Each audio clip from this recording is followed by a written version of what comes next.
if you're looking for the guidelines here, you would open this up and you could find them here.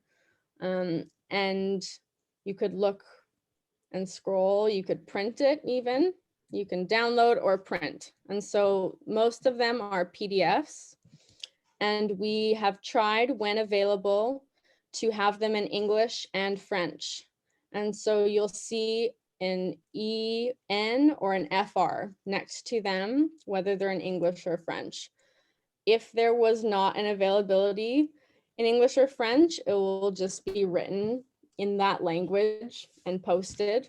But the majority of the time, they're available in both languages and should be up there bilingually.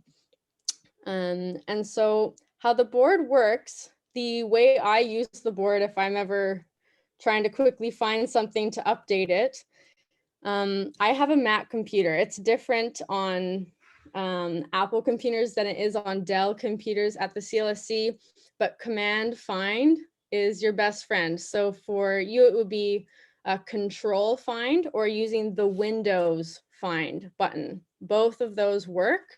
And how it works is if you're trying to really quickly find something on obesity in endocrinology, you just click that button. So for you, Control Find, and you type obesity in, and it will highlight it on your screen and scroll you to wherever it is, and you can find it quite quickly.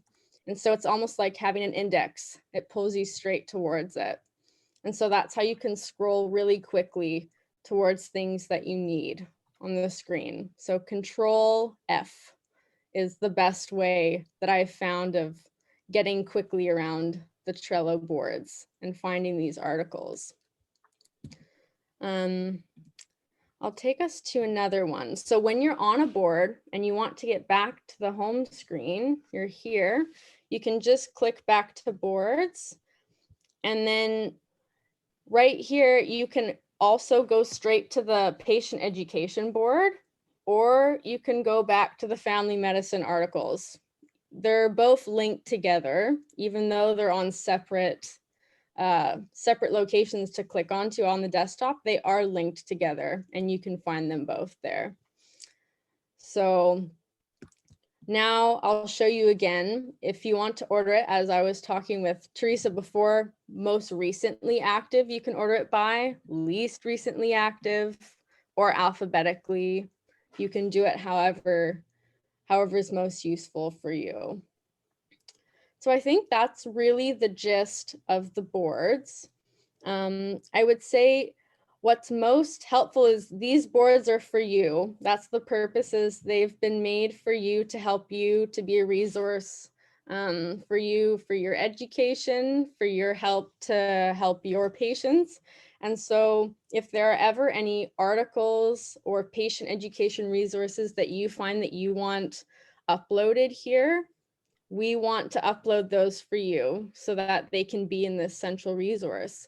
And so right now we don't have a point person in charge specifically for uploading those, but I can do it and either send them to, I think we've decided either send them to my mother, who can send them on to me and I will put them on. Heather Rubenstein, Dr. Heather Rubenstein has also been sending me articles to upload. So the three of us have kind of been point people for updating the boards. And so if there's ever a resource that you come across that you want up here, any one of us can be contacted to upload. Yeah, so please send stuff to us. If you are using a resource now for teaching, or if you're using a patient handout that you really like and you want to have access to and you think others could use, please forward those all on. This tool is for us. It's really meant to be useful to us and to provide us with a centralized place for storing useful clinical articles and clinical tools. Katie, do you want to do a case with me now? And well, you know what, before we do that, let me see if anybody has any more questions just about the basic format, because it's not that complicated, but does anybody want to ask a question? Yes, Helen. Helen, go for it. Hi, thank you so much for this. I'm sorry I missed a little bit at the beginning, but coming back to what Teresa asked before, I'm just going to show you what, oh, how do I flip myself? Hang on. Because not only I am in right now in the family medicine articles, and I did change in order alphabetical, so I saw it the way your screen showed, but the top had a whole bunch of other little icons on your screen that it doesn't have on mine. So You're wondering know about if- those? I don't know if you can see this, but this is how my screen looks, and it's completely Okay. missing all of the. Can you share your screen, Helen?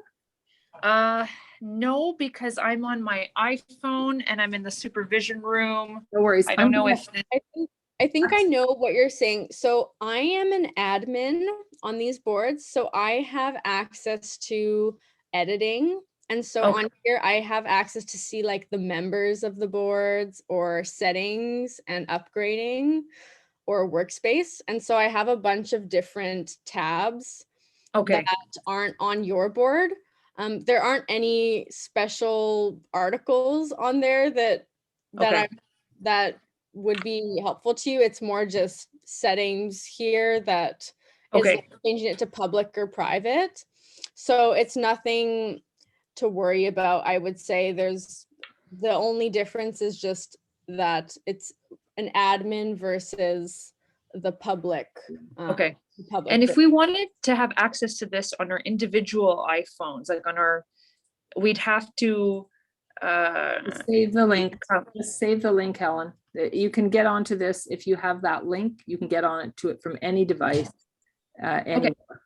Yeah. So we don't have to register and become members because it shows here some people are members here, but Yeah, but not now, not at this moment. Let's hope we can keep it this way, but not at this moment. okay, so with just the link, we can get it on our devices. Thank you. There's some really wonderful things here. I haven't looked at it in a while and I see a lot of additions. So thank you very much for everybody who put the work into this. I want to mention one thing. Katie Ray, can you just go back? Well, actually, if I share my screen, or if I'm going to get the same thing. I wanted to tell people that are on, actually, if you're on and you don't have the admin, there is a, in the top left-hand corner, when you open into the boards. So Katie, do you want to open into the boards for a minute where you're sharing? Just open any board. Okay. Yeah, just open a board. In the top, okay, on the top where you see now the board we're in is obstetrics, you can see that on the top left. And then there's another box that says Family Med Articles.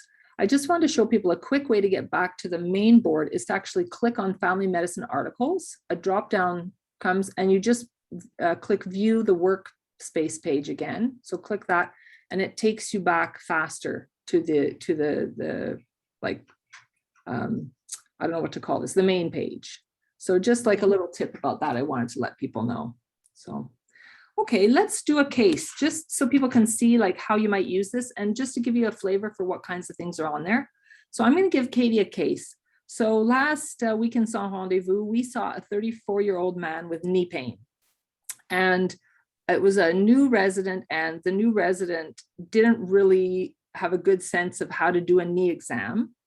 So that's the first thing I'm hoping you'll walk us through. And then on top of it, after we did do the physical exam and talk to the patient, we realized that the patient didn't have insurance and couldn't afford physio. So my two questions are, what resources are there that we could use for this patient who needs exercises for his knee and can't afford physio? And what resources do we have maybe to help a resident get a better handle on how to do a knee exam? For sure. Well, first let's look at resources in our family medicine articles since we're there first. So we can use my favorite is our Control F or our Windows F, and we can look at MSK. That's where we would go. So if we go into there, we can just again do our Control F and look up knee. And here it brings us to knee exam. So let's see if we can find anything in here. So here we don't always have articles, we also have videos too. So here we have the Stanford Medicine knee exam videos and other tests as well that have been uploaded. So you can click on these and it will take you actually to the videos. So if you want to learn how to do a knee exam, then you could take the time to watch those videos there. So that would be a resource for you as well. And so that's what we have on knee exams there, or just general principles of MSK exams that has been put up there. So that's what we have there in terms of article or video resources. And then if we're looking for resources for the patient who can't afford physio, we can go over to our patient education board. So I've pulled it up here. If we were on our desktop, we could just go to our desktop at the CLSC and click on the patient education Trello board. And again, we would go look for our MSK. It's the same, they should be all ordered in the same subgroups in both places. And again, if we're looking for knee, we would just do our control knee. And so depending on, I guess I'm not a doctor, so I don't know the medical or technical terms of what was found out from this knee exam, but depending on what this man needed help with, you could determine what he would need help with. So if it was osteoarthritis of the knee that he needed information for, or sprain exercises or knee conditioning, you could pick. So let's say it was osteoarthritis, we could go in there, and let's say he spoke French and he needed exercises. Here are some exercises for him. And you could print these off and give it to him. So that's an example of something that you could do to find your way around the Trello board. Does anyone have a question about that case? Like, you've seen that there's resources both for the patient and the learner here. Does anyone have any other questions you would want around this case to ask? And we could try to find stuff. And if not, we'll try a different case just to give you another example. Okay, so, okay, let me give a different case, which is a more common case we're seeing a lot recently. Let's say that we're in the Sans Rendezvous clinic, we're working together, residents and staff, and it comes up on the on Mile that the next patient is a telemedicine visit, and the person is unilingual Punjabi speaking, and the complaint that was written in by whoever assessed was chest pain. So I'm starting to feel nervous, like I am not going to be able to do this interview by telemedicine without a translator. So how would I find information to get a translator online, Katie? And then I'll do a second part of this case, but where would we find translator information so we could get somebody online in the Sans Rendezvous? Yeah, so we'll go back to our family medicine board, so we can use our shortcut here and go to our main workspace page. So we want to go into our information boards. That's where we're going to find our information. And so we have this new board which has telemedicine information. So if we go into there, we can again do our Control or Windows F and find translation services. So if we click on that, we have our telephone translation services, and we have here uploaded is a picture or a scanned copy of what to do. And it goes through the steps of how to go about getting translation. And so that would be you could follow. And so that's one of the resources in this telemedicine information portal. So that's great. So thank you. So we got the translator on the phone, and we're so